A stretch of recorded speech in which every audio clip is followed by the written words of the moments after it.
Hello guys, welcome back to the channel. Hope you are doing well and fine, and in today's video I'll be showing you how to verify Scotiabank card for Apple Wallet. So without wasting any time, let's just jump right on the video and make sure to watch this video till the end and follow the steps as well.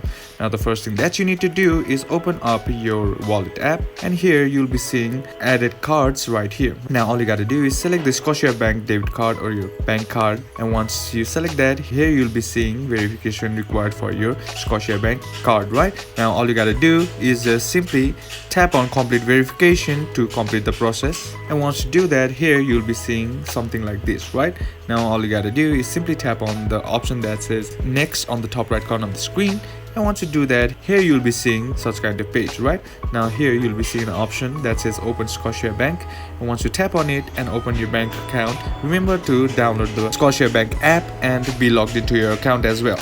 And once you do that, here on opening your Scotiabank app, your card will be verified, and that's basically how you verify Scotiabank card for Apple Wallet. And that's it for today's video guys. Hope this video was useful to you. Leave a like if you did, comment down below what the next video should be on, consider subbing to the channel. Thank you for watching. Bye bye.